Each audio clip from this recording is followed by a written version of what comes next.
কার্যক্রম নিষিদ্ধ আওয়ামী লীগের প্রতিষ্ঠা বার্ষিকী ঘিরে সতর্কতা। ঢাকা, গোপালগঞ্জ সহ 6 জেলায় সেনা মোতায়েন, নাশকতা ঠেকাতে এই পদক্ষেপ।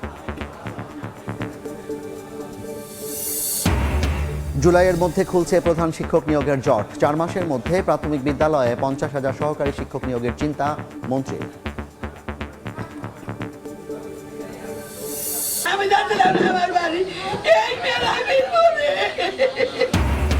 স্কুল থেকে টিসি পাওয়ার পর আর ফেরেনি বাড়ি। মানিকগঞ্জের নিখোঁজের 6 দিন পর শিক্ষার্থীর খণ্ডিত মরদেহ উদ্ধার। প্রধান শিক্ষক সহ আটক 8। বৃষ্টি উজানের ঢলে কুড়িগ্রামে পানি বেড়েছে। তিস্তা, ধরলা, দুধকুমারের। উত্তরাঞ্চলে স্বল্প মেয়াদী বন্যার পূর্বাভাস। ঘরবাড়ি সহ ফসলি জমি প্লাবিত হওয়ার শঙ্কা। এবং ইবোলা ঠেকাতে সুরক্ষা জোরদারের নির্দেশ থাকলেও বেনাপোলে অপর্যাপ্ত ব্যবস্থা। দীর্ঘদিন ধরে নষ্ট থার্মাল স্ক্যানার, বারবার চিঠি দিয়েও মেলেনি সমাধান।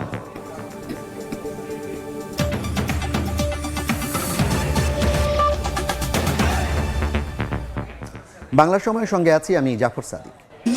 কার্যক্রম নিষিদ্ধ আওয়ামী লীগের প্রতিষ্ঠা বার্ষিকী ঘিরে ঢাকা, গোপালগঞ্জ সহ 6 জেলায় সেনা মোতায়েন করা হয়েছে। স্বরাষ্ট্রমন্ত্রী জানান, নাশকতা ঠেকাতে এই বাড়তি সতর্কতা নেওয়া হয়েছে। অপরাধ বিশ্লেষক বলছেন, আওয়ামী লীগের বড় কর্মসূচি পালনের সক্ষমতা না থাকলেও সতর্ক থাকতে হবে আইন শৃঙ্খলা বাহিনীকে। মাসুদুর রহমানের রিপোর্ট।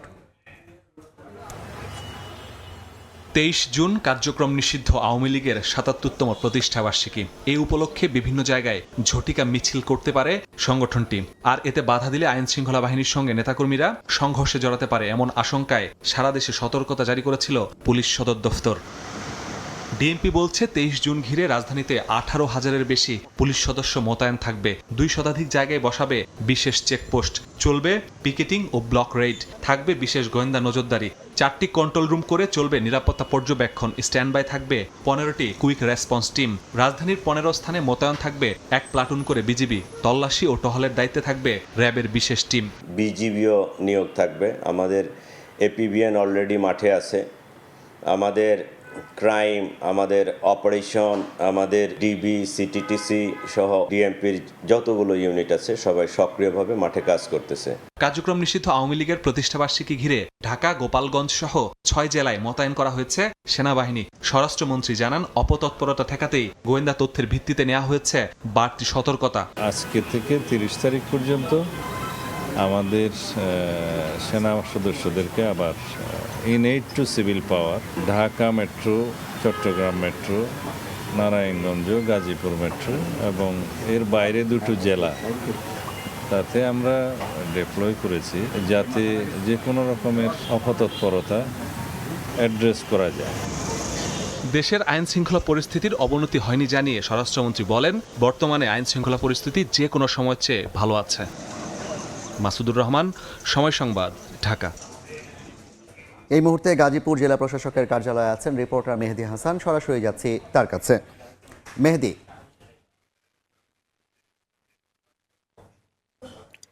6 জেলার মধ্যে কিন্তু গাজীপুরেও সেনাবাহিনী মোতায়েন করার সিদ্ধান্ত নেওয়া হয়েছে এবং এই বিষয়টি নিয়ে কথা বলার জন্য আমাদের সাথে রয়েছেন গাজীপুরের জেলা প্রশাসক। আমরা সরাসরি তার কাছেই জানতে চাই যে এই যে গাজীপুরে আনুষ্ঠানিকভাবে সেনাবাহিনী মোতায়েনের সিদ্ধান্ত নেওয়া হয়েছে, আমরা একটু জানতে চাই কখন থেকে সেনাবাহিনী মাঠে কাজ করবেন এবং তাদের মূল কাজ কি থাকবে এবং তাদের যে ম্যাজিস্ট্রেসি পাওয়ার ছিল সেটি কি এখনো কাজ করবে কিনা?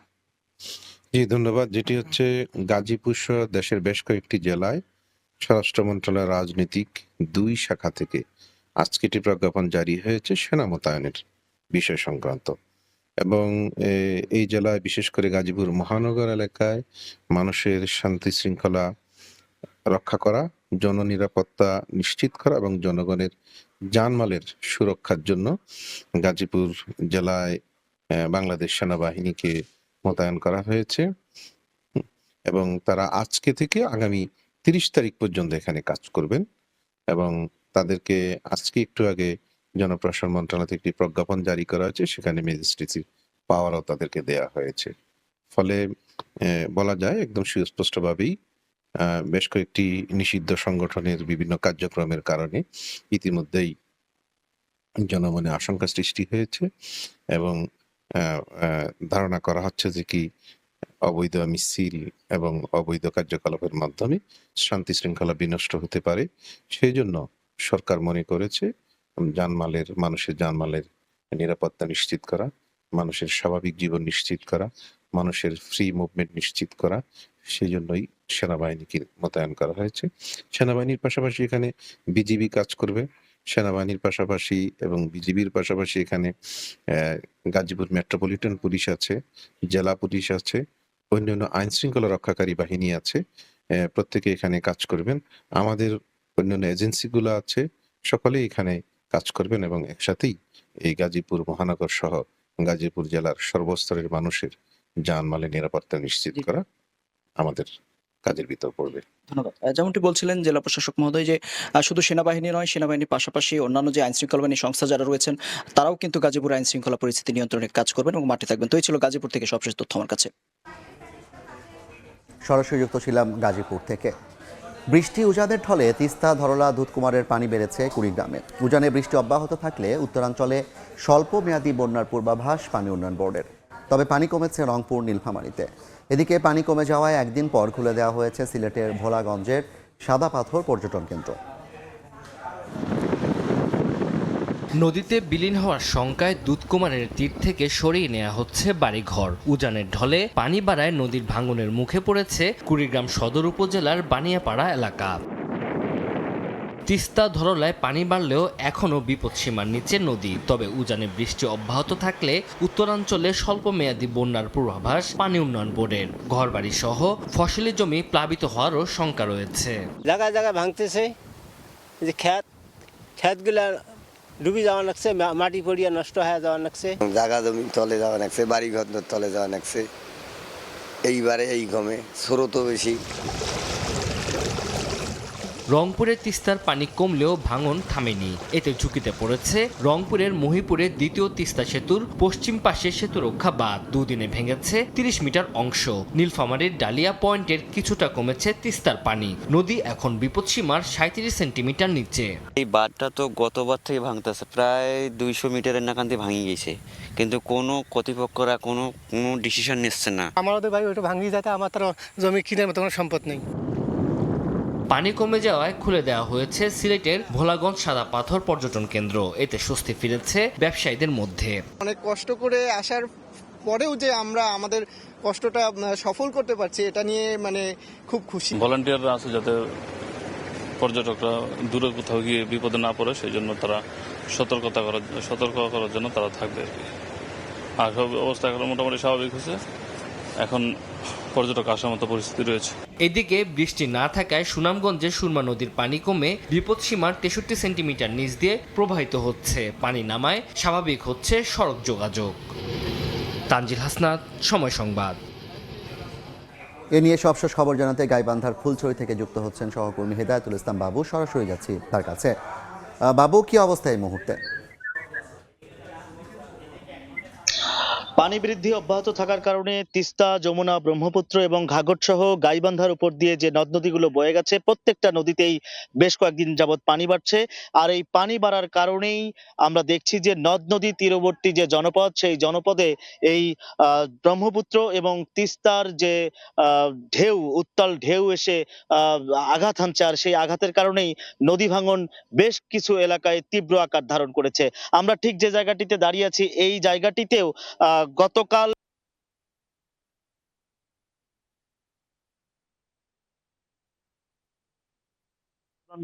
ফুলছড়ি উপজেলার রেলগেট এলাকায়, সেখানে আমরা যেটি এই দৃশ্যটি আমরা দেখছি যে গাইবান্ধার ফুলছড়ি উপজেলার রেলগেট এলাকায়, সেখানে আমরা যেটি বলছিলাম যে এই রেলগেট এলাকায় এই বাড়িটি ভেঙে যাওয়ার পর এই পরিবারটি এখন নিঃস্ব হয়েছে।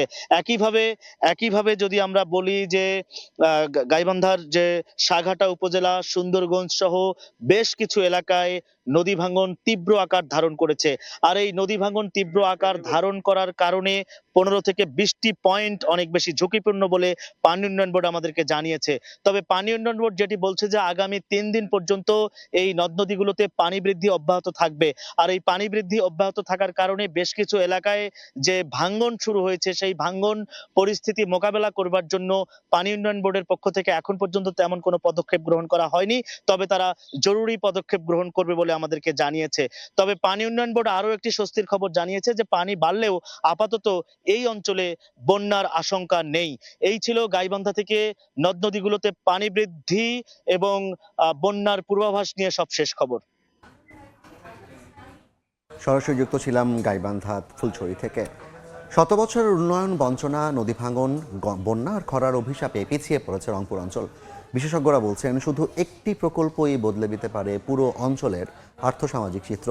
বহুল আলোচিত তিস্তা মহাপরিকল্পনা বাস্তবায়িত হলে নদী সুরক্ষা থেকে শুরু করে কৃষি, শিল্প, যোগাযোগ, কর্মসংস্থান ও পরিবেশ সব ক্ষেত্রে আসতে পারে বৈপ্লবিক পরিবর্তন। তিস্তা নিয়ে নাজমুল ইসলাম নিশাতের 2 পর্বের প্রতিবেদনের আজ প্রথম পর্ব। ক্যামেরায় ছিলেন শাকিল মাহমুদ। বর্ষায় ভয়াল রূপ উত্তরের প্রাণরেখা তিস্তার। ভাঙনে বিলীন হচ্ছে ঘরবাড়ি, ফসলি জমি, শিক্ষা প্রতিষ্ঠান। আবার শুষ্ক মৌসুমে পানির অভাবে জেগে ওঠে বিস্তীর্ণ চর, যার খেসারত দিতে হচ্ছে অববাহিকার কোটি মানুষকে। এভাবেই বছরের পর বছর বহুমাত্রিক সংকট বয়ে বেড়াচ্ছে তিস্তা, যার সরাসরি প্রভাব পড়ছে তিস্তা অববাহিকার কোটি মানুষের জীবনে। এমন পরিস্থিতি থেকে উত্তরণে উত্তরের মানুষের দীর্ঘ সময়ের দাবি তিস্তা মহাপরিকল্পনা বাস্তবায়ন। প্রধানমন্ত্রী তারেক রহমানের প্রতিশ্রুতি ও চীন সফরের মধ্য দিয়ে এই প্রকল্প নিয়ে স্বপ্ন বুনতে শুরু করেছে অববাহিকার মানুষ। আমরা কোনো চাল চাই না, ডাল চাই না, কোনো ত্রাণ চাই না, আমাদের কথা একটাই, আমরা এই তিস্তা ফলন চাই। চায়না মহাপরিকল্পনা বাস্তবায়ন, যে চীন সরকার যে চাচ্ছে, যেটা আমাদের তিস্তা নদী মহাপরিকল্পনা বাস্তবায়ন, অবশ্যই এটার বাস্তবায়ন করতে হবে। ত্রাণ সামগ্রী কিংবা সামান্য পরিমাণ অর্থ সামগ্রীর সহায়তায় যা দিয়ে আসলে তাদের এই ক্ষতির পরিমাণ কখনোই পূরণ করা সম্ভব না। প্রকল্পটি বাস্তবায়িত হলে নদীর গতি প্রকৃতি নিয়ন্ত্রণ সহ ভাঙন রোধ, বন্যা নিয়ন্ত্রণ বাঁধ নির্মাণের মাধ্যমে প্রাকৃতিক দুর্যোগ কমিয়ে আনা, ড্রেজিং এর মাধ্যমে নদী প্রবাহ নিয়ন্ত্রণ ও প্রায় 170 বর্গ কিলোমিটার ভূমি পুনরুদ্ধার করা সম্ভব হবে। এছাড়াও প্রকল্প এলাকায় জীববৈচিত্র্য সহ পরিবেশের ভারসাম্য রক্ষার পাশাপাশি কর্মসংস্থান বাড়বে। তিস্তা মহাপরিকল্পনার প্রয়োজন হচ্ছে ভাঙন থেকে রোধ। তিস্তা মহাপরিকল্পনার প্রয়োজন হচ্ছে গভীরতা ঠিক করে এতে পানি রেখে আগের মতো জীববৈচিত্র্যটাকে রক্ষা করা। আমাদের এখানকার জীববৈচিত্র্য, এখানকার কৃষি, এখানকার অর্থনীতি, এখানকার জলবায়ুর অভিঘাত সব কিছুই যদি আমরা বিবেচনা করি, তাহলে বাংলাদেশে সবার আগে তিস্তা মহাপরিকল্পনার কাজটাই শুরু করা উচিত। অধিকার কর্মীরা বলছেন এটি শুধু নদী ব্যবস্থাপনার প্রকল্প নয়, বরং উত্তরাঞ্চলের সামগ্রিক অর্থনৈতিক রূপান্তরের একটি মহাপরিকল্পনা। যে পরিকল্পনা রূপকল্প দেওয়া আছে এই অনুযায়ী সুনির্দিষ্ট করে বিনিয়োগের, শিল্পায়নে বিনিয়োগ, বিদ্যুতে বিনিয়োগ, আধুনিক কৃষি এবং সমবায়ে বিনিয়োগ, কৃষিভিত্তিক শিল্প কলকারখানা গড়া যেতে পারে, তাহলে এই অঞ্চলটা সব দিক থেকে উন্নয়নের জায়গায় তৈরি হবে। এছাড়াও তিস্তা মহাপরিকল্পনায় রয়েছে উদ্ধারকৃত জমিতে আধুনিক নগরায়ন, শিল্পায়ন ও সৌরবিদ্যুৎ কেন্দ্র স্থাপন, আধুনিক কৃষি উন্নয়নের পাশাপাশি ক্ষতিগ্রস্তদের পুনর্বাসন। নাজমুল ইসলাম নিশাত, সময় সংবাদ, রংপুর। আইনি জটিলতা কাটিয়ে আগামী জুলাই মাসের মধ্যে প্রাথমিক বিদ্যালয়ের প্রধান শিক্ষক নিয়োগের জট কেটে যাবে এবং পরবর্তী 3 মাসের মধ্যে আরও 50,000 প্রাথমিক শিক্ষক নিয়োগ দেওয়া সম্ভব হবে বলে জানিয়েছেন শিক্ষামন্ত্রী ডক্টর আ.ন.ম এহসানুল হক মিলন। মাদ্রাসা ও সাধারণ শিক্ষার কমন বিষয়গুলোতে একই প্রশ্নে পরীক্ষা নেওয়া হবে বলেও জানান তিনি। দুপুরে নোয়াখালী বিজ্ঞান ও প্রযুক্তি বিশ্ববিদ্যালয়ের 20তম বিশ্ববিদ্যালয় দিবস উপলক্ষে এক অনুষ্ঠানে প্রধান অতিথির বক্তব্যে কথা বলেন শিক্ষামন্ত্রী। বিশ্ববিদ্যালয়ের উপাচার্য অধ্যাপক ডক্টর গোলাম রব্বানীর সভাপতিত্বে অনুষ্ঠানে বিশেষ অতিথি হিসেবে বক্তব্য রাখেন নোয়াখালী 4 আসনের সংসদ সদস্য মোহাম্মদ শাহজাহান, বাংলাদেশ বিশ্ববিদ্যালয় মঞ্জুরি কমিশনের চেয়ারম্যান অধ্যাপক ডক্টর মামুন আহমেদ।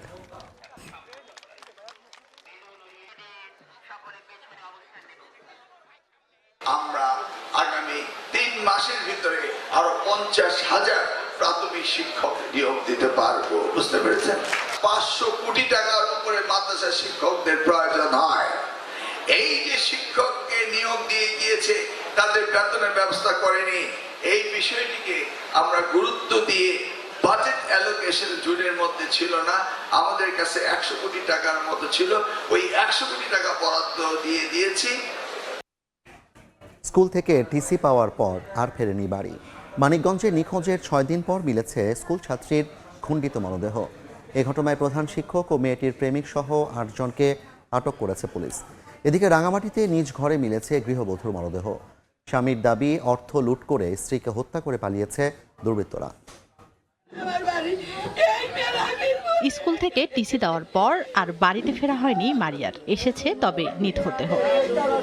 আপত্তিকর আচরণের অভিযোগ এনে গত 15 জুন 8ম শ্রেণীর শিক্ষার্থী মারিয়াকে ট্রান্সফার সার্টিফিকেট দেয় মানিকগঞ্জের শাহরাইল উচ্চ বিদ্যালয়ের কর্তৃপক্ষ। এরপর থেকে নিখোঁজ হয় মারিয়া। রোববার সন্ধ্যায় সিংড়াইয়ের চন্দননগর এলাকায় একটি ঝোপ থেকে উদ্ধার করা হয় মারিয়ার খণ্ডিত মরদেহ। তবে ধর্ষণের পর হত্যা করা হয়েছে বলে অভিযোগ স্বজনদের। নির্মমভাবে হত্যা করেছে এবং এরপর ধর্ষণ হয়েছে। যারা এই কাজ করছে তাদের আইনের আওতায় আনুক। মায়ের মা যায় স্কুলে, যাওয়ার পর তাকে জোরপূর্বক টিসি দেওয়া হয়। টিসি দেওয়ার জন্য সে এরকম যে একটা কাজ করবে তা তো না, এখানে হয়তো অন্য কোনো তৃতীয় পক্ষ কাজ করছে সম্ভবত। পুলিশ জানায় হত্যাকাণ্ডটি পরিকল্পিত। জিজ্ঞাসাবাদের জন্য বিদ্যালয়ের প্রধান শিক্ষক ও তার প্রেমিক আসিফ সহ 8 জনকে আটক করা হয়েছে। ডিসিস্টের ফ্যামিলি যাদেরকে সাসপেক্ট করে এরকম কয়েকজনকে আমরা জিজ্ঞাসাবাদের জন্য এনেছি। বাদী এখনো মামলা দেয়নি, মামলা তারা প্রিপারেশন নিচ্ছে। রাঙ্গামাটিতে নিজ ঘর থেকে উদ্ধার করা হয় গৃহবধূর মরদেহ। স্বামীর অভিযোগ, ঘর থেকে অর্থ লুট করে স্ত্রীকে হত্যার পর পালিয়ে যায় দুর্বৃত্তরা। হত্যাকাণ্ডে জড়িতদের আইনের আওতায় আনার কথা জানিয়েছে পুলিশ। ঘটনাস্থল থেকে আমরা একটা হাতুড়ি এবং একটা ইট, যে ইট দিয়ে আঘাত করে ওই ইটের টুকরোগুলো পাই, এগুলো আলামত হিসাবে রাখা হয়েছে। কিশোরগঞ্জের করিমগঞ্জে পাওনা টাকা আদায়কে কেন্দ্র করে প্রতিপক্ষের হামলায় রাসেল মিয়া নামে এক ব্যক্তি নিহত হয়েছেন। রাজশাহীতে ছেলের আঘাতে বাবা রেজাউল ইসলামের মৃত্যুর অভিযোগ উঠেছে। এ ঘটনায় পলাতক রয়েছেন ছেলে রাকিবুল ইসলাম। ব্রাহ্মণবাড়িয়ায় শিপ্রা রানী দাস হত্যা মামলায় প্রধান আসামি তাজুল ইসলামকে নোয়াখালী সোনাইমুড়ি রেলওয়ে স্টেশন এলাকা থেকে গ্রেফতার করে পুলিশ। 2021 সালের অক্টোবরে ধর্ষণের পর শিপ্রাকে শ্বাসরোধ করে হত্যা করা হয়। মরদেহ ফেলে পালিয়ে যায় তাজুল। তানজিনা তাসনিম, সময় সংবাদ। ভার্চুয়াল দুনিয়া যেন নারীর জন্য আতঙ্ক হয়ে দাঁড়িয়েছে। ফেক আইডি, বিকৃত ছবি আর ইনবক্সে নোংরা প্রস্তাবের মতো সাইবার বুলিংয়ের শিকার হচ্ছেন তরুণীরা। এতে মানসিক বিপর্যয় থেকে গত 3 বছরে বরিশালে আত্মহননের পথ বেছে নিয়েছেন অন্তত 4 নারী। বিভাগের সাইবার ট্রাইব্যুনালে বিচারাধীন মামলা প্রায় 550। সচেতনতা বাড়ানোর পাশাপাশি বিশেষ সেলের মাধ্যমে সহায়তা দেওয়ার কথা বলছে প্রশাসন। সুমন হাসানের তোলা ছবিতে বিস্তারিত মেহেদী হাসান বাপ্পি রিপোর্টে।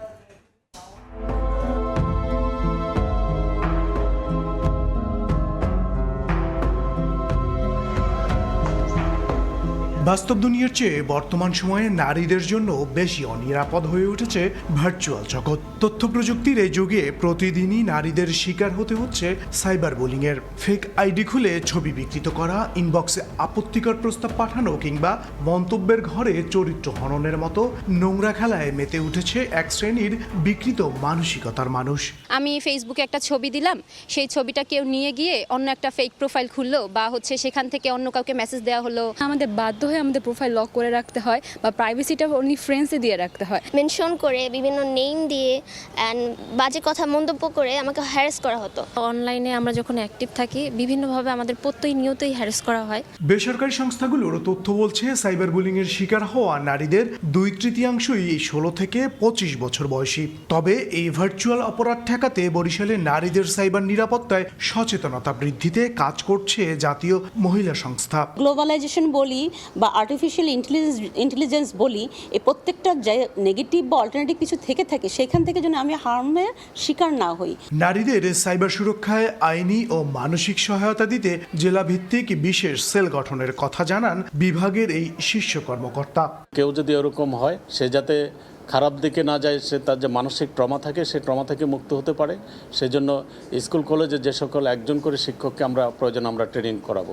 আদালত ও বেসরকারি সংস্থা আচল ফাউন্ডেশনের তথ্য বলছে বরিশালের সাইবার ট্রাইব্যুনালে বিচারাধীন 536টি মামলা, আর গত 3 বছরে আত্মহত্যা করেছেন 4 নারী। মেহেদী হাসান বাপ্পি, সময় সংবাদ, বরিশাল। শিল্প কারখানায় ইটিপি প্ল্যান্ট যথাযথ ব্যবহার না করায় নদীতে বর্জ্য নিষ্কাশন হচ্ছে না বলে জানিয়েছেন পরিবেশ প্রতিমন্ত্রী শেখ ফরিদুল ইসলাম। নারায়ণগঞ্জ জেলা শিল্পকলা একাডেমিতে পরিবেশ বিষয়ক বিতর্ক উৎসবের সমাপনী অনুষ্ঠানে একথা বলেন তিনি। আমাদের যে ইটিপি প্ল্যান্টগুলো আছে সেগুলো সঠিকভাবে কাজ করছে না। সেটা আপনার ঢাকার বুড়িগঙ্গা বলেন, শীতলক্ষা বলেন, তুরাগ বলেন, সবগুলো নদীতেই এই ধরনের সমস্যা হচ্ছে। আমরা ইতিমধ্যে কয়েকটা উদ্যোগ নিয়েছি, যেমন আমরা দায়িত্ব নেওয়ার পরপরই আমাদের যতগুলো পাওয়ার প্ল্যান্ট আছে সবগুলোকে আমরা অনলাইনে ট্র্যাকিংয়ে নিয়ে আসছি, যে তারা ইটিপি এটিপি তারা মেনটেন করছে কিনা। অলরেডি দূষণের যে উৎসগুলো সেগুলো আমরা চিহ্নিত করেছি। আমরা খুবই দ্রুত উদ্যোগ নিব যাতে আমাদের এই দূষণের যে উৎসগুলো আছে, বিশেষ করে যে বর্জ্য ব্যবস্থাপনা যেটা আর কি প্রত্যেকটা ফ্যাক্টরিতে যেটা হচ্ছে না, সেটা নিয়ে আমরা চিন্তা করছি এবং আশা করব খুব অল্প সময়ের ভিতর আমরা এগুলোকে আমলে নিব। কারণ নদী যদি বাঁচাতে হয়, আমাদের সভ্যতাকে যদি বাঁচাতে হয়, তাহলে এগুলোর কোনো বিকল্প নাই। আফ্রিকার দেশ কঙ্গোতে ইবোলা ভাইরাসের সংক্রমণ নিয়ে বৈশ্বিক উদ্বেগের প্রেক্ষাপটে বেনাপোল আন্তর্জাতিক ইমিগ্রেশন চেকপোস্টে স্বাস্থ্য সুরক্ষায় ব্যবস্থা জোরদারের নির্দেশ দেওয়া হয়েছে। তবে যাত্রীদের স্বাস্থ্য পরীক্ষা কার্যক্রমে ব্যবহৃত থার্মাল স্ক্যানারটি দীর্ঘদিন ধরে অকেজো অবস্থায় থাকায় ব্যাহত হচ্ছে কার্যকর নজরদারি। বেনাপোল প্রতিনিধি আজিজুল হকের তথ্য, শাওন হোসেনের ছবিতে রিপোর্ট। ডিসপ্লেতে ইবোলা ভাইরাস প্রতিরোধ ব্যবস্থা নিয়ে নির্দেশনা থাকার কথা থাকলেও ভাসছে করোনা ভাইরাসের সতর্কতা। এমনকি দীর্ঘদিন অচল হয়ে পড়ে আছে তাপমাত্রা নির্ণয়ের থার্মাল স্ক্যানার মেশিন। স্বাস্থ্যকর্মীদেরও নেই সুরক্ষা সামগ্রী। এমন অব্যবস্থাপনায় চলছে বেনাপোল ইমিগ্রেশন স্বাস্থ্য বিভাগ। ইবোলা ভাইরাস প্রতিরোধে সরকারের নির্দেশনার প্রায় 1 মাসেও নেওয়া যায়নি কাঙ্ক্ষিত সুরক্ষা ব্যবস্থা। ইমিগ্রেশনে যদি স্বাস্থ্য সুরক্ষা ব্যবস্থা জোরদার থাকে তাহলে আমাদের দেশের মানুষও ভাইরাসে আক্রান্ত হবে না এবং দেশের সুরক্ষা থাকবে। বর্তমান ভিসা সংকটের মধ্যেও প্রতিদিন বেনাপোল বন্দর ব্যবহার করে 2 দেশের প্রায় 2500 পাসপোর্টধারী। 5 শতাধিক পণ্যবাহী ট্রাক নিয়ে চালকরা এক দেশ থেকে আরেক দেশে যাতায়াত করেন। ঝুঁকি মোকাবিলায় অপর্যাপ্ত বন্দর, স্বাস্থ্য বিভাগের সুরক্ষা ব্যবস্থা।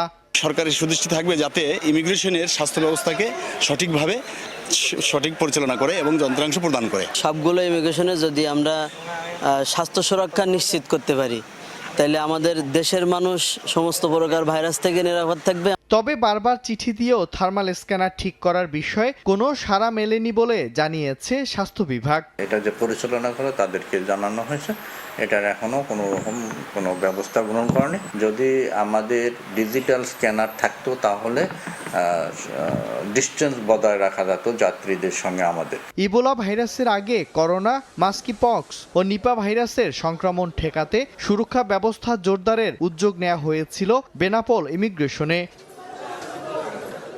সময় সংবাদ, বেনাপোল। বাংলার সময় আরও থাকছেন।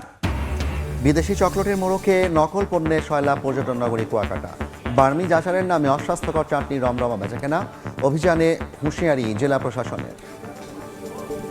মাদারীপুরে বাঁশ বোঝাই ট্রাক উল্টে চালকের মৃত্যু হয়েছে। ফরিদপুরে যাত্রীবাহী বাসের চাপায় মারা গেছেন ইউনিয়ন পরিষদ সচিব। রোববার রাতে লালমনিরহাটের পাটগ্রাম থেকে বাঁশ নিয়ে একটি ট্রাক বরগুনা যাচ্ছিল। মাদারীপুরের টেকেরহাট পৌঁছালে চাকা ফেটে ট্রাকটি উল্টে যায়। ঘটনাস্থলেই মারা যান চালক আবুল হোসেন। এদিকে সকালে ফরিদপুরে মোটরসাইকেলে করে কর্মস্থলে যাচ্ছিলেন রিবুল হোসেন। ঢাকা খুলনা মহাসড়কের করিমপুর এলাকায় পৌঁছালে বরিশালগামী খান পরিবহনের সঙ্গে ধাক্কা লাগে। স্থানীয়রা রিবুলকে উদ্ধার করে ফরিদপুর মেডিকেল কলেজ হাসপাতালে নিলে চিকিৎসক মৃত ঘোষণা করেন।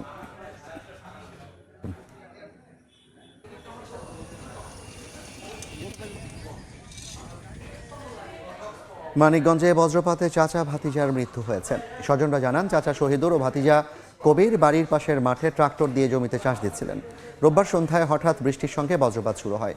এ সময় বজ্রপাতে চাচা ভাতিজা গুরুতর আহত হন। পরে স্থানীয়রা উদ্ধার করে সিংগাইর উপজেলা স্বাস্থ্য কমপ্লেক্সে নিলে তাদের মৃত ঘোষণা করেন চিকিৎসক। এই ঘটনায় এলাকায় শোকের ছায়া নেমে এসেছে।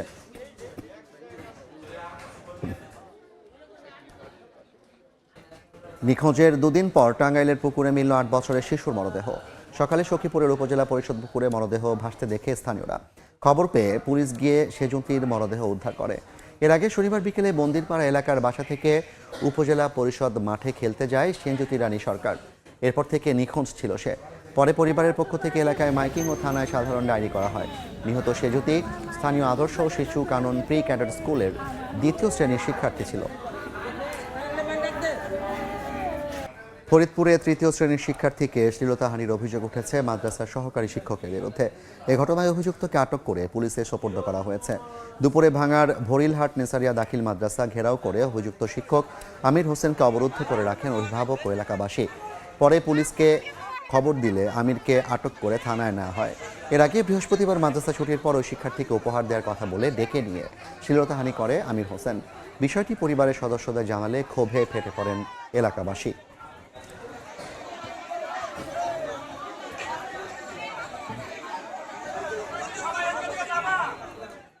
চট্টগ্রাম বন্দরে আগুনে পুড়ে গেছে একটি রাবার টায়ার্ড গ্র্যান্ট্রি ক্রেন। দুপুরে এনসিটির 4 নম্বর বার্থে আগুন লাগে। খবর পেয়ে ফায়ার সার্ভিস ঘটনাস্থলে গিয়ে আধ ঘন্টার চেষ্টায় আগুন নিয়ন্ত্রণে আনে। ততক্ষণে পুড়ে যায় একটি রাবার টায়ার্ড গ্র্যান্ট্রি ক্রেন। তবে এ সময় কোনো হতাহতের ঘটনা ঘটেনি। আগুন লাগার কারণ তাৎক্ষণিক জানা যায়নি।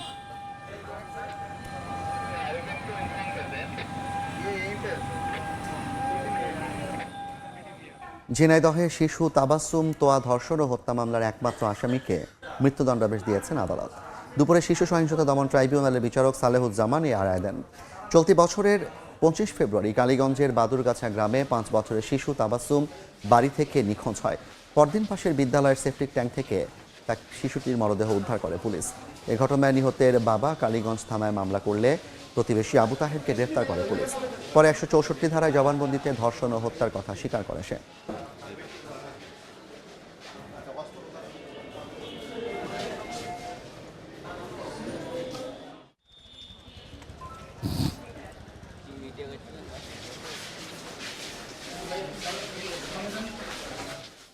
চাকরিচ্যুতির প্রতিবাদে চট্টগ্রামে বাংলাদেশ ব্যাংকের সামনে মানববন্ধন করছেন 5 ব্যাংকের কর্মকর্তা কর্মচারীরা। সকালে নগরীর নিউ মার্কেট এলাকায় ব্যাংকের সামনে কর্মসূচি পালন করা হয়। এ সময় চাকরি ফিরে পাওয়া সহ 10 দফা দাবি তুলে ধরে নানা স্লোগান দেন তারা। বক্তারা বলেন 2024 সালের 5 আগস্টের পর পরিকল্পিতভাবে রাজনৈতিক বিবেচনায় কর্মকর্তা কর্মচারীদের বিরুদ্ধে বৈষম্যমূলক পদক্ষেপ নিচ্ছে একটি পক্ষ। মিথ্যা অভিযোগ ও অযৌক্তিকভাবে বদলি করছে। এতে 10,000 কর্মকর্তা কর্মচারী কর্মহীন হয়ে পড়েছেন।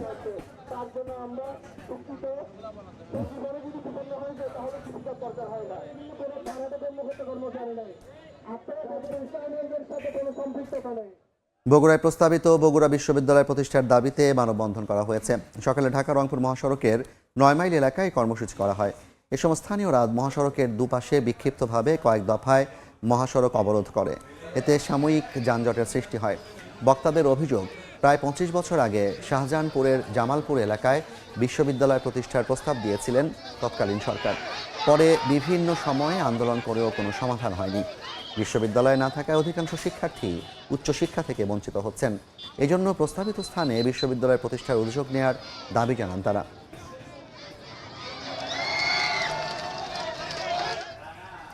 সিলেটে 700 বছরের রীতি ভেঙে শাহজালাল রহমতুল্লাহি আলাইহির মাজারের দানের টাকা প্রকাশ্যে গণনা করা হয়েছে। এই মুহূর্তে হযরত শাহজালাল রহমতুল্লাহি আলাইহির মাজারে আছেন সহকর্মী অপু মনিক। সরাসরি যাচ্ছি তার কাছে। অপু, দেখুন, 700 বছরের যে রীতিটি ছিল হযরত শাহজালাল রহমতুল্লাহি আলাইহির মাজারের, সেই রীতিটি ভেঙেই কিন্তু আজকে সর্বসম্মুখে কিন্তু যে দান বক্সটি ছিল সেই দান বক্সটি কিন্তু খোলা হয়েছে। এবং এই দান বাক্স কিন্তু গত কয়েকদিন আগেই জেলা প্রশাসনের পক্ষ থেকে ডিসি মহোদয়ের ডিসি ছিলেন সারোয়ার আলম, ওনার নির্দেশে কিন্তু আসলে মাজারের স্বচ্ছতা নিশ্চিত করার জন্যই কিন্তু আসলে মূলত এই দান বাক্সটি কিন্তু সিলগালা করা হয়। 4টি দান বাক্স ছিল, সেগুলো সিলগালা করা হয় এবং পরবর্তীতে নতুন করে আরও 4টি দান বাক্স কিন্তু পুনরায় এই দরগাতে স্থাপন করা হয় এবং করে কোনো ধরনের অপ্রীতিকর ঘটনা না ঘটে তার জন্যই কিন্তু ঠিক উপরেই দান বাক্সের সিসি ক্যামেরা লাগানো হয়। এবং এটা লাগানোর একটা পর্যায়ে কিন্তু ভক্ত অনুরাগীদের মধ্যে একটি মিশ্র প্রতিক্রিয়ার তৈরি হয় এবং পরবর্তীতে আসলে স্বচ্ছতা একটু প্রশ্ন উঠে এসেছে। তো এই স্বচ্ছতার জন্যই কিন্তু মূলত এই ধরনের একটি উদ্যোগ নেওয়া হচ্ছে। অনেকেই একে স্বাগত জানিয়েছেন, অনেকেই এটার একটা বিরূপ প্রভাব পড়েছে। তবুও বলতে চাই, আজকে এই প্রথমবারের মতো সিলেটের যারা ভক্ত অনুরাগীরা ছিলেন হযরত শাহজালাল রহমতুল্লাহি আলাইহির মাজারে যারা জিয়ারত করতে আসেন, আজকে তাদের সম্মুখে কিন্তু আজকে দুপুর ঠিক 2টার পর থেকে কিন্তু দান বাক্সগুলো খোলা হয় এবং এই দান বাক্স থেকেই কিন্তু সর্বসম্মুখে জেলা প্রশাসনের এখানে কর্মকর্তারা ছিলেন, পাশাপাশি আনসারের যারা সদস্য তারাও কিন্তু এখানে ছিলেন। সবার উপস্থিতিতেই কিন্তু এই দান বাক্সগুলো কিন্তু খোলা হয়েছে। এবং আমি যদি একটু বলতে চাই, যে টাকাগুলো পাওয়া গিয়েছে, প্রায় নগদ যে অর্থ, সেই অর্থটাও পাওয়া গিয়েছে এবং প্রায় নগদ 7 আনা স্বর্ণ কিন্তু পাওয়া গিয়েছে। তো মোটামুটি যে টাকাগুলো পাওয়া গিয়েছে, প্রায় 17,65,549 টাকা পাওয়া গিয়েছে। সেই টাকাগুলো কিন্তু যে সোনালী ব্যাংক, সেই ব্যাংক অ্যাকাউন্টে কিন্তু করবে। এই ছিল আমার কাছে হযরত শাহজালাল রহমতুল্লাহি যে সর্বমুখে দানবাক্সগুলোর একদম সর্বশেষ খবরাখবর। সরাসরি যুক্ত ছিলাম হযরত শাহজালাল রহমতুল্লাহি আলাইহির মাজারের সামনে থেকে। বাইরে বিদেশি চকলেটের আকর্ষণীয় প্যাকেট, ভেতরে মুড়ির খাজা আর সন্দেশ। বিদেশি চকলেটের নামে নকল পণ্যের রমরমা ব্যবসা চলছে পর্যটন নগরী কুয়াকাটায়। সময় সংবাদের অনুসন্ধানে উঠে এসেছে নকল চকলেট উৎপাদন ও সরবরাহের অবৈধ চক্রের তথ্য। মিলেছে লাইসেন্সবিহীন আচার কারখানার সন্ধান। অবৈধ কারখানা, সিলগালা ও নকল পণ্য সরবরাহকারীদের বিরুদ্ধে অভিযানের হুঁশিয়ারি জেলা প্রশাসনের। শিকদার জাবির হোসেনের রিপোর্ট, ক্যামেরায় ছিলেন তৌকিব পেদা।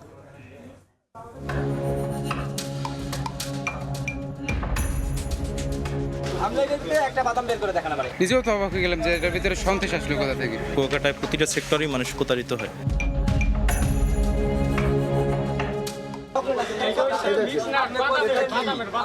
পর্যটন নগরী কুয়াকাটায় ঘুরতে এসে 3 বন্ধু সৈকতের একটি দোকান থেকে কিনেন বিদেশি মিক্স ওটস চকলেট। প্যাকেট খুলতেই হতবাক তারা। স্ট্রবেরি ফ্লেভারের চকলেটের বদলে ভেতরে পাওয়া যায় মুড়ি আর চিনি মিশ্রিত অজ্ঞাত খাদ্য।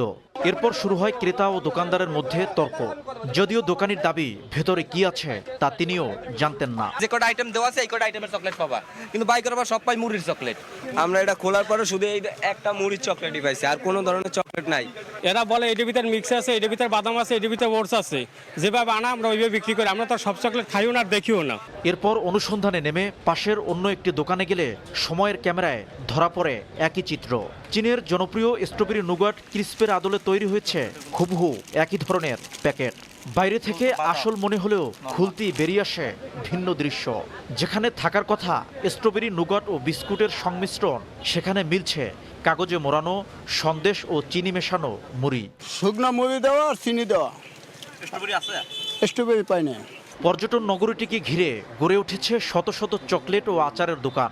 বার্মিজ, চীনা, মালয়েশিয়ান সহ বিভিন্ন দেশের জনপ্রিয় চকলেট ও খাদ্যপণ্যের বাহারি প্রদর্শনী। তবে চকচকে এসব মোড়কের আড়ালে লুকিয়ে আছে প্রতারণার ফাঁদ। দেখতে বিদেশি মনে হলেও এর বেশিরভাগই নকল পণ্য। যদিও বাইরে থেকে দেখে বোঝার উপায় নেই কোনটি আসল আর কোনটি নকল। রাখাইন মার্কেট, 0 পয়েন্ট, মিস্ত্রিপাড়া সহ কুয়াকাটার মার্কেটগুলো ঘুরে দেখা যায় নকল পণ্যের রাজত্ব। বিদেশি ব্র্যান্ডের আদলে প্যাকেটজাত এসব খাদ্যপণ্য বিক্রি হচ্ছে প্রকাশ্যে। আমদানিকৃত আসল পণ্য ভেবে কিনে প্রতারিত হচ্ছেন দেশি বিদেশি পর্যটকরা। সুন্দর একটা প্যাকেট, এটা দেখে যে কোনো লোকের মন আকৃষ্ট হবে যে আমার বাচ্চার জন্য এটা কিনে নি। কিন্তু এটার ভিতরে যে কি আছে এটা তো আমরা না হয় খুললাম, কিন্তু অন্যান্য কেউ তো আর খুলবে না। এটা তো কোনো কোম্পানি না, এটা হলো বাজারে ক্যানভাস করে বেচবে এই জিনিস। তবে খুচরা বিক্রেতাদের অভিযোগ, দীর্ঘদিন ধরে একটি সিন্ডিকেটের নিয়ন্ত্রণে চলছে এই ব্যবসা। আর মার্কেট অসাধু সিন্ডিকেটের দখলে থাকায় বিষয়টি জেনেও অনেক দোকানিকে এসব পণ্য রাখতে বাধ্য হতে হচ্ছে। আমাকে বলা হয়েছে যে এটা ভিতরে ফুডের চকলেট আছে, যে কোনো ফলের, তার জন্য আমরা কিনে এনে বিক্রি করি। আমাদের যে ডিলার, ওনাদেরকে আমরা সবসময় নিষেধ করতেছি, ওনারা শুনতেছেন, এখন কি করবো বলেন। এইটা শিপন কাকায় দেয়, এইটা আপনার দেয় যে মহিবুল, তারপর এটা দেয় সুমন কাকা, এইভাবে তারা 3-4 জন পাইকারি আছে। নকল এসব পণ্য ডিলার পরিচয়ে বাজারে সরবরাহের অভিযোগ স্বীকার করলেও উৎপাদনের অভিযোগ অস্বীকার করেন অভিযুক্তরা। বিক্রি সবাই করে, এখানে যারা আছে সব মহাজনের কাছেই আছে, কিন্তু আমার কাস্টমার বেশি, যে কারণে আমার নামটা বেশি। মানুষ অনেক সময় হয়তো অনেক খারাপ কাজ করে, যখন বোঝে তখন ওইটা ছাইড়ে দেয়। ঠিক আমিও ছাইড়ে দিছি। শুধু নকল চকলেটই নয়, কুয়াকাটার বাজার দখল করে রেখেছে বিএসটিআই অনুমোদনহীন অস্বাস্থ্যকর পরিবেশে তৈরি আচার, চাটনিও। বার্মিজ আচার মনে করে অনেকেই কিনছেন এগুলো। পটুয়াখালী শহরের উকিলবাড়ি রোডে গিয়ে দেখা যায় সাইনবোর্ডহীন একটি টিন শেড ঘরের মধ্যে তৈরি হচ্ছে বিভিন্ন প্রকার চাটনি, আচার ও চকলেট। কিন্তু বিএসটিআই অনুমোদন, ল্যাব টেস্ট, পরিবেশ সনদ কিংবা স্যানিটারি ছাড়পত্রের সনদ না থাকার কথা স্বীকার করেন SMS ফুড অ্যান্ড বেভারেজের পরিচালক নিজেই। মানুষ যদি কোনো কমপ্লেন করে থাকে আমার আচারের ভিতরে, ওটাও আর কি মনে করেন আমি এটাও শুধরাবো। বিএসটিআই কর্তৃপক্ষ বলছেন লাইসেন্সবিহীন কোনো কারখানায় উৎপাদন ও বাজারজাত সম্পূর্ণ নিষিদ্ধ। আর অবৈধ কারখানা ও নকল পণ্য সরবরাহকারীদের বিরুদ্ধে ব্যবস্থা নেওয়ার কথা জানায় জেলা প্রশাসন। এই সব পণ্য বাজারজাত করতে হলে অবশ্যই বিএসটিআই থেকে অনুমোদনপূর্বক বাজারজাত করতে হবে। আর যদি তা না করা হয় তাহলে এটা প্রশাসনের সহায়তায় বিএসটিআই প্রয়োজনীয় ব্যবস্থা গ্রহণ করবে। যদি প্রমাণিত হয় সেক্ষেত্রে আমাদের আইনের যে সংশ্লিষ্ট ধারাগুলোতে তাদের আওতায় এনে আমরা জরিমানা এবং প্রয়োজনে আপনার কারাদণ্ডের বিষয়গুলো থাকবে। স্থানীয়দের অভিযোগ, প্রশাসনের নাকের ডগায় এভাবে প্রকাশ্যে নকল চকলেট বিক্রি ও জেলা শহরের মধ্যে অবৈধ কারখানা চললেও নেওয়া হচ্ছে না ব্যবস্থা। মাঝে মধ্যে ভ্রাম্যমাণ আদালত পরিচালনা করে সামান্য জরিমানা করেই ছেড়ে দেওয়া হয় অপরাধীদের। শিকদার জাবির হোসেন, সময় সংবাদ, পটুয়াখালী। নারায়ণগঞ্জে ডাকাতির পর চট্টগ্রামে আত্মগোপনে থাকা ডাকাত দলের 2 সদস্যকে গ্রেফতার করা হয়েছে। ভোরে চট্টগ্রাম নগরীর পাহাড়তলী এলাকায় অভিযান চালায় রূপগঞ্জ থানা পুলিশ। এ সময় মুরাদ নামে এক ডাকাত সদস্যকে গ্রেফতার করা হয়। পরে তার দেয়া তথ্যে রাসেল নামে আরেকজনকে আকবর শাহ এলাকা থেকে গ্রেফতার করা হয়। উদ্ধার করা হয় লুট হওয়া একটি এয়ার কম্প্রেসর মেশিন। 12 জুন রাতে নারায়ণগঞ্জের রূপগঞ্জের তারাবো এলাকার একটি কারখানায় সংঘবদ্ধ ডাকাতির ঘটনা ঘটে। এই ঘটনায় কারখানার মালিক রূপগঞ্জ থানায় মামলা করেন। খুলনার অপরাধ চক্রের 5 সদস্যকে গ্রেফতার করা হয়েছে। গত রাতে রাজধানী ঢাকার বিভিন্ন স্থানে অভিযান চালিয়ে গ্রেফতারের পর দুপুরে খুলনা ডিবি কার্যালয়ে সংবাদ সম্মেলন করে পুলিশ। মূলত গোয়েন্দা তথ্য ও প্রযুক্তি সহায়তায় রাজধানী ঢাকার বিভিন্ন স্থানে অভিযান চালিয়ে তাদের গ্রেফতার করা হয়। হত্যা, অস্ত্র, মাদক ও চাঁদাবাজি সহ একাধিক মামলার তথ্য রয়েছে তাদের বিরুদ্ধে।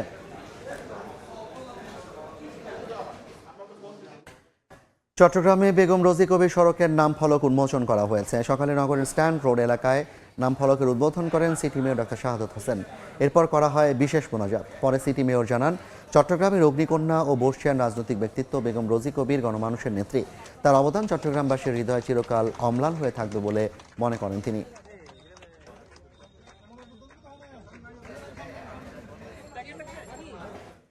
বাংলা সময়ের শীর্ষ সংবাদগুলো জানিয়ে দিচ্ছে আরেকবার।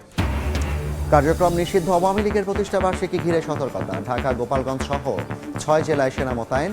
নাশকতা ঠেকাতে এই পদক্ষেপ।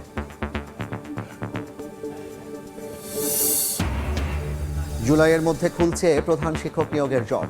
4 মাসের মধ্যে প্রাথমিক বিদ্যালয়ে 50,000 সহকারী শিক্ষক নিয়োগের চিন্তা মন্ত্রীর। এবং বৃষ্টি উজানের ঢলে কুড়িগ্রামে পানি বেড়েছে তিস্তা, ধরলা, দুধকুমারের। উত্তরাঞ্চলে স্বল্প মেয়াদী বন্যার পূর্বাভাস। ঘরবাড়ি সহ ফসলি জমি প্লাবিত হওয়ার শঙ্কা।